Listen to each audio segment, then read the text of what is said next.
Hello everybody and welcome to Right Founders Talk at TEMI. TEMI is an international software development company that designs, builds and delivers software for sustainable businesses and promising startups. Welcome to our podcast where we bring you the most inspiring stories of entrepreneurs and experts in the software development industry. Each week we interview successful leaders who share their unique journeys and valuable insights. I'm your host, Barry. Now, today we're lucky enough to have a remarkable guest joining us, Mary O'Connor, who is a co-founder and chief medical officer at Vori Health. Hello, Mary. Welcome to the podcast. Thank you, Barry. Delighted to be with you. How are you doing today? I'm doing great. Perfect. So thank you so much for taking time out of your day to speak with us. I'd like to begin by talking about who you truly are on a personal level and your amazing journey. So before we do that, would you mind just telling us a little bit about yourself and the company that you work at? So Barry, I'm an orthopedic surgeon by training. I spent the majority of my career in what I'll call the traditional academic medical system. I did my residency and fellowship at Mayo Clinic in Rochester, Minnesota. I was the first woman orthopedic surgeon on staff at Mayo Clinic. I went on staff at Mayo Clinic in Florida after my training. I spent the majority of my career there. I had numerous leadership roles. I was chair of the orthopedic department. I was on our executive leadership team. I was the medical director for fundraising at the Florida campus. I was the medical director for the Office of Integrity and Compliance across the Mayo enterprise. So I know more compliance than most physicians and surgeons. So I had a wonderful, wonderful career at Mayo. I love Mayo. I had the opportunity to work on creating an integrated musculoskeletal center at Yale School of Medicine and Yale New Haven Health. So basically I retired from Mayo in 2015 when I went to Yale. And I went and worked on that for about 5.5 years and then left the comfort and security of academia to go into the startup world. And I can tell you a little bit about why I did that, but that's basically it in a nutshell. Oh, please tell us why you did that. That'd be very interesting to understand how you started that. Well, I have a vision and a commitment on transforming medical care, particularly musculoskeletal care, to be more patient-centered, patient-focused, better outcomes. And there's lots and lots of opportunity for us to do that. And what I found is that it's really difficult to make change in the traditional system. And you have to recognize that the main reason for that is because all hospitals and healthcare systems make their financial margin from surgery, advanced imaging, and procedures. So if you come in with a proposed care model that is designed to help address high rates of inappropriate surgery, advanced imaging, and procedures, that's going to be a tough sell. The people running our hospitals and healthcare systems, they're not evil people. They're just trapped in a payment model that forces them to focus metrics on things like surgical volume. Not appropriate surgical volume, but surgical volume, because that drives the financial engine. So I realized that if I was really going to make substantive change, I needed to do it outside of the traditional system.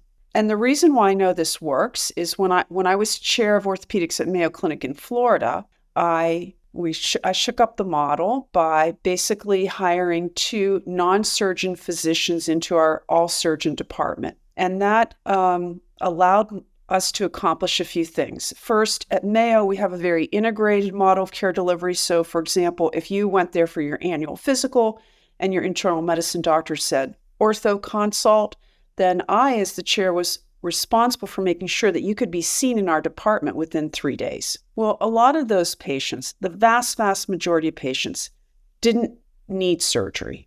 And when you think of what is the value that the surgeon brings into this conversation, is surgery something that is going to effectively help your problem? And non-surgical care in the musculoskeletal space can be well delivered by other clinical types like physical medicine and rehab doctors, sports medicine doctors, and integrating them into a team can make you more efficient. So after we recruited those two non-surgeon MSK physicians, I was able to get our surgeons into the operating room one more day every other week. I basically increased my surgeon capacity by about 20%, and we were able to drive a 19% improvement in our contribution margin.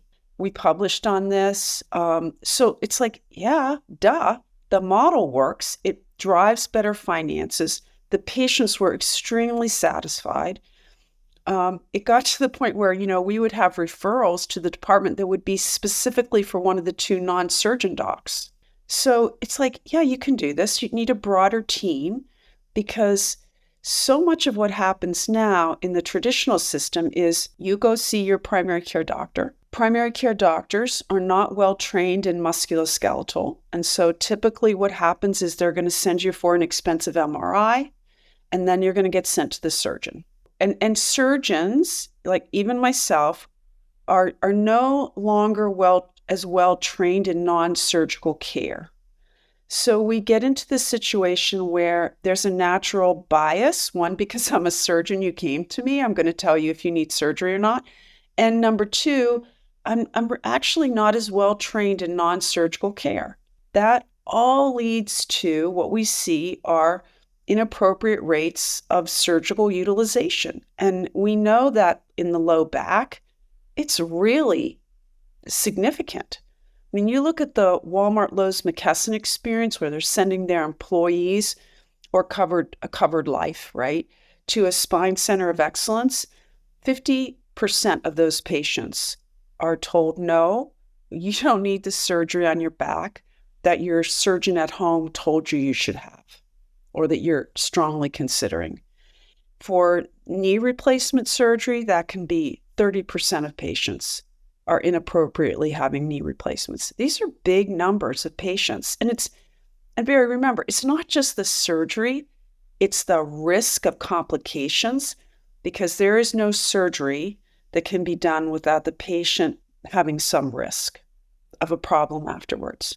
So I could keep going on, but basically I'm passionate about affecting changes in the way that we deliver healthcare, passionate about promoting health equity and non-biased care, and just saw that I had a greater opportunity to do that in the startup world. So it sounds like from what you're saying is the results have been incredible based on your experience. What was the biggest challenge for trying to drive that change? What was the biggest challenge that you encountered along the way? Well, I would say the biggest challenge in the traditional system is, again, the metrics and the push for volume of procedures, imaging, surgery, the things that drive the financial bottom line. So if you start to decrease those, even though it could be better for patients, right, it's going to financially impact the bottom line. And again, we have to remember, most hospitals run on very, very tight margins, really tight margins that a regular business would never even consider accepting. 2%, 5%. Major orthopedic implant companies, their margins are 20% every quarter. So, Wow. or closer to that in the, high teens. So it's a huge difference. And of course, hospitals are the safety net system of care in this country for the underinsured and the uninsured. And they provide a lot of uncompensated care. All of this trickles down into this dependency financially on surgery, advanced imaging procedures. I'm going to sound like a broken record on that, but that's it. And so if you follow the money, okay, that's where it leads you.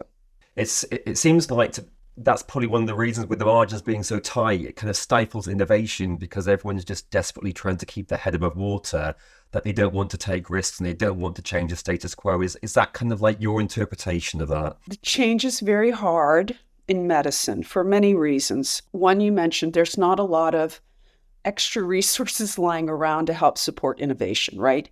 And most innovation is going to be focused on financial efficiency, right? Now, most of the time, when you drive higher quality, you almost always lower cost, which is good, right? Because we want to make clinical care delivery better and safer. And then if that decreases expense and saves cost, that's good.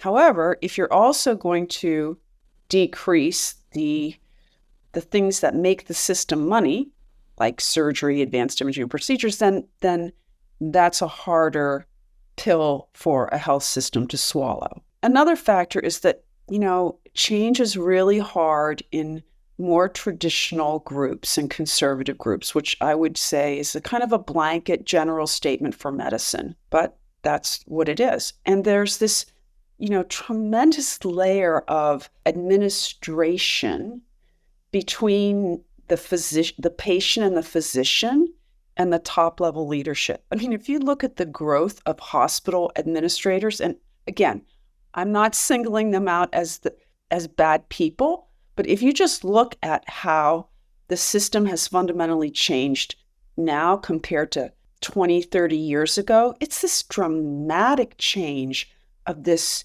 huge number of administrative positions that do not provide patient care. They don't actually touch the patient. And that adds cost.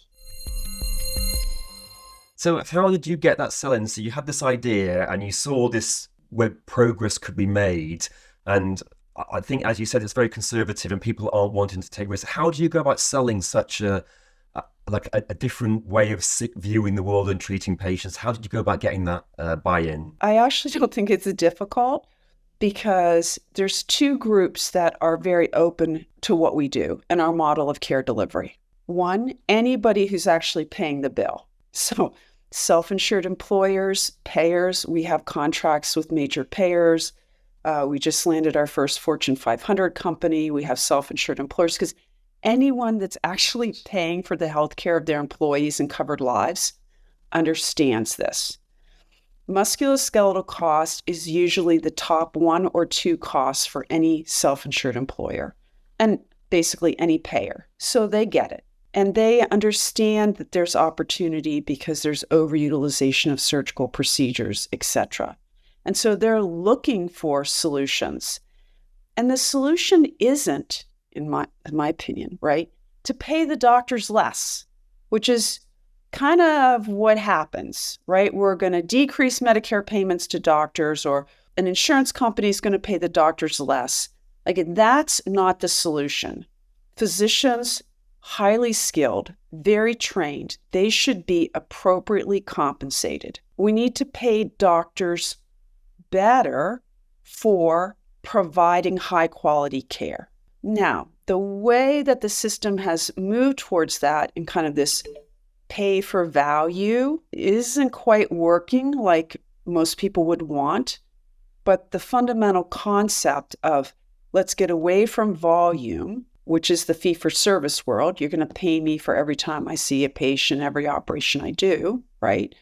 To more pay me for quality work and delivering outcomes. When we hold the healthcare system accountable for delivering outcomes, it makes it very complicated because I'm back in the surgeon role, right? I'm an orthopedic surgeon and I'm doing hip and knee replacements, which I've done, thousands over my career. I cannot control an individual patient's social determinants of health. I can't control the environment in which they live.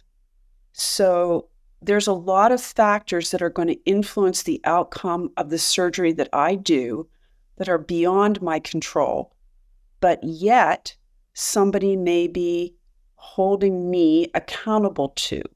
And so this gets into my philosophy that the healthcare system right now is a sick care system. When you're sick, you need to go to the doctor. When you want to promote wellness, then you need a different approach. And that's something that we have leveraged in our company to really look at a more holistic way to approach patients. And I'll give you one simple example. Okay, if I took patients with low back pain, because low back pain is the most common condition that we treat, and I did nothing for those patients but improve the quality of their sleep, I would lower their back pain. So, but in the traditional system, is anybody really talking to the patient about improving the quality of their sleep? No, we're talking to them about drugs, injections, MRIs, procedures, surgeries, right? We're not talking about an anti-inflammatory diet. We're not talking about improving the quality of their sleep, because we don't surround that patient with a team that's actually going to help them change their health, their lifestyle to healthier behaviors. So we're missing this big opportunity to help patients improve not just their MSK condition, but then they're going to improve, many aspects of their lives if we're helping them improve their health. When you say it like that, it sounds completely commonsensical. Why do you think it's taken so long for someone like yourself to start up such an entrepreneurship? Well, of course, yes, it's commonsensical. So one of the reasons why it hasn't been embraced is because traditionally that doesn't fit into a fee-for-service payment model. So again, if you go back to follow the money directs the kind of care models that are being delivered. So we built our company. So Ryan Grant, who's my co-founder, who's our CEO, he's a spine neurosurgeon. So it's interesting. Vori Health is a nationwide virtual musculoskeletal care company focused on non-surgical care, founded by two surgeons. When we built Vori, we built it with the idea that we wanted to take risk and that we wanted to provide more of a comprehensive package so that we could include those additional services like health coaching in a non-fee-for-service model. So we go and we say, here's the cost for an episode of care, or a per engaged member per month, or however we're going to contract that with the payer. And then included in that are going to be the additional services that we provide, like health coaching, like registered dietitian for advanced nutritional support, all that would be included in that fee so that we can deliver those holistic services to the patient. That sounds like a really amazing journey, and when you sell it to me, it just seems so obvious. It's really has it been transformational in the field, would you say, to move from the traditional model to the new model that you've implemented? Well, that's our vision, and that's what we're making great progress. So I think you'd have to ask me that question in another year or so. We're a Series A startup. We're still a young company, but making good headway. And, we've got the patient testimonials to show that the model works. Well, that's great news to hear. It's perfect. What I would like to do is just take a step back and find out a little bit more about you personally. It sounds like you built this company with your co-founder that's going to be very successful in the future. But let's have a little talk about you individually. Have you always been interested in medicine? Was it something that you knew you were going to be following the path of? Oh, that's a great question, Barry. It's been a long time now since I've thought about that. I was always very good with science and interested in science, so that kind of naturally supported medicine. And I always enjoyed engaging with people and being on the people side of things. So it just meshed. I was also an athlete, so I had my exposure to the medical system through my athletic injuries. Wow. And ailments, So you find a lot of, at least in orthopedics, there's a lot of orthopedic surgeons that are former athletes. Do you find it helpful being on both sides of the chain, like one as a treater and one as being a treatee, so to speak? Barry, I don't like being a patient. I'm currently a patient with my little finger injury here. Yeah, it's very annoying. Okay, it is humbling. It's a really good reminder to me to have to be a patient again. It's much better being on either the clinician side or the entrepreneurial side. But it's it's always humbling for me because at some point we're all patients. We all become patients, or our loved ones become patients. And so keeping that as our focus, which is really, I carry my Mayo Clinic primary value, the needs of the patient come first with me wherever I go, including at Vori Health. And so, we're really focused on how we can support and empower our patients to lead healthier lives. Well, that's a great message to deliver, and it's interesting that you say that we're all going to be patients at some point in our life. And it's important to remember that. It's lovely that you have that empathy for being both a patient and understanding the needs of patients' families. So that's a really powerful message. You mentioned the athleticism and your previous athletic achievements. How do you find that time from running a busy company to de-stressing or having that work-life balance? Is it easy? And is it something that you do? So, Barry, I don't do work-life balance. I'm just going to freely admit it. Okay. And for me, part of it is because I really don't think of work as work. Like, to me, I'm doing the work that I'm passionate about. And yes, it's not that every task that I do, I find super enjoyable. Okay. Like when I have to read through legal contracts, I have to do it. Do I really groove on legalese? No, I don't. But it's important. I need to do it because it matters.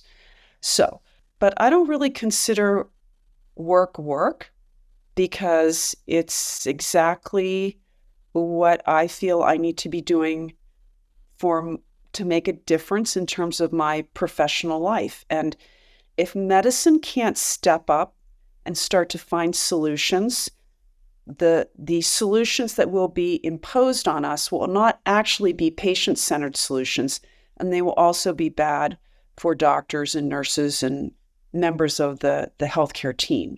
So it's really time for medicine to, and by that I mean clinicians, right? The people that are taking care of patients, the people that are closest to the ground, and you know this from all kinds of business schoolings, right?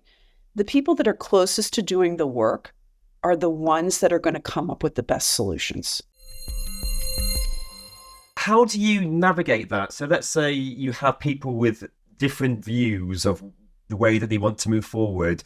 Do you have that urge that you know what needs to be done and you promote it? Or do you see that actually by getting a canvas of many different views, it might open you up to a different way of thinking? So that's a great question. So I do a lot of work in the health equity space. I chair a national nonprofit called Movement is Life. I'll put a little plug in. We're having our annual Please summit do. in Washington, D.C., November 30th and December 1st. You can go to our website. Just Google Movement is Life. We have an amazing lineup of speakers. It is the health equity meeting of the year every year. Okay. So most of us come up with an idea and then we think that's the best idea, right? But in reality, we know if a diverse team kicks that idea around, it will be improved or refined. And I often use an example in one of my talks on health equity and disparities. I use the example of the first generation airbags, which is actually an example close to my heart because the first new car I ever bought, I bought it because it had a passenger side airbag. And I wanted the safest vehicle for my family. And I had children, my children were younger at the time. And that was before we knew. First generation airbags, guess what? They kill women, small men, and children. Okay. So then you say, well, did Detroit invest millions and millions of dollars to create a safety device to kill children and women and small men? Of course not. Of course not. So then were the engineers who designed first generation airbags incompetent? They didn't know what they were doing? No. They were engineers with good background and training. So then how did this fatal flaw develop? Was it because the team that developed first generation airbags was predominantly all men? Maybe, right? If somebody on that team had said, What happens if my baby or my child, my 8-year-old, is sitting in the passenger seat and that airbag goes off? What will happen? That question was not asked. And as a result of that question not being asked, people were killed, children, women, small men. So that's the reason why diversity on our teams is so important, because we can only see the world through the lens of our own perspective. We're not necessarily thinking about a different perspective. And I believe if that team had been more diverse, somebody would have probably asked that question. What if my 8-year-old sitting in the passenger seat? What's going to happen? So it's diversity of sex, gender, race, ethnicity, and it's also diversity in the way that we think and how we process information, right? Are you a strong driver? Are you more analytical, right? We need people that process information differently and focus on information differently. We need all of those people on our team, because then we are most likely to avoid that airbag tragedy. We focus on a lot of diversity on our team at Vori. Perfect. And it's a really good point that you mentioned. And when you're looking to bring people into your fold and joining the company, what qualities do you look for in people? What are the hot key items that you're looking for in potential employees? Separate that into clinical recruitment, which is my area as the chief medical officer, and a good clinician, a good doctor or nurse practitioner, physical therapist, health coach, registered dietitian. Those are the clinicians types that we employ. First, they have to truly care about the patients that they serve, because there's no amount of education or skill that will excuse somebody not caring for the patient, because patients feel that immediately. Do you trust me? Do you feel that I have your best interest at heart? Because if you don't feel that, guess what, Barry? You're not going to listen to anything I say. Any recommendation that I give you, you're going to say, Dr. O'Connor, she doesn't know what she's talking about. I don't trust her. I don't like her, right? And so it's not that we're recruiting people who have won personality contests. We're recruiting people that truly value serving their patients. So that's the first criteria. Then, of course, they have to be knowledgeable and clinically skilled. But the first one, if you don't have that, and I don't sense that when I'm interviewing you, or when I do, I'll call it background checks, where I'm reaching out to people that you've worked with previously, both at your level and at lower levels, then that's a big red flag and we wouldn't hire you. Now, for people that we're recruiting to a higher level position, like on our executive leadership team, I'm really looking for their ability to have been successful, demonstrate excellence in some aspect of their life, their past life. I find this is a really good way, a good metric, because if you were able to excel at something, Barry, regardless of what that was, right, then you have discipline, you have drive, you have grit, you can handle disappointment, you can dust yourself off and get back up and keep going. And those are the characteristics that one needs, particularly in a startup. I imagine there's a lot of pressure in the startup, especially in the initial stages. What is the biggest challenge that you found since setting up or co-founding Vori Health? Well, that's a tough question. We have challenges all the time because, transforming healthcare isn't easy. I mean, if it was easy, somebody would have already done it, right? So, but that also makes it really exciting and very rewarding what we're doing. I would say that probably the lesson that has been most helpful to me, I'm going to change it from a challenge to a lesson, is how focused I am on controlling my own emotions. Because I can go from, it can go from a really high, we just signed this new contract, to a really low, that all of a sudden there's some product issue and, a new challenge.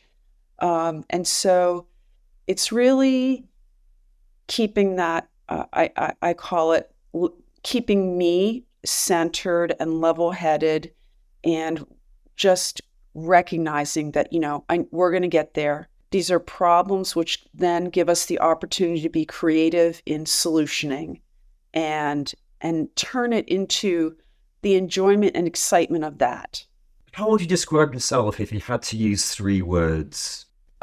Driven, passionate, spiritual. Oh, spiritual. Is that something that plays a big importance in your life on a day-to-day basis? It does. I mean, it really drives my values, with why transforming healthcare matters so much to me, right? Because it's really service to my fellow humans and, treating people like I would want to be treated or I would want my family to be treated, and really continuing to focus on, the goodness and the humanness of everybody. That's a really, really powerful message.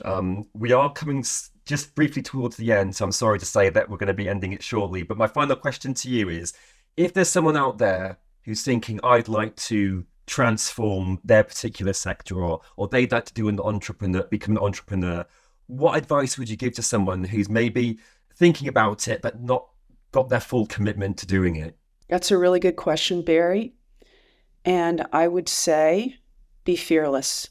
I mean, honestly, you can live your life in fear of, maybe something bad is going to happen if I do this, or you can be fearless and say, I'm going for it. I'm just going to go for it. At least for me personally, it's that alignment of what matters to me and what I really want to accomplish with the rest of the time that I'm going to be working from a professional standpoint, right? And just saying, you know what? I'm going for it. No fear.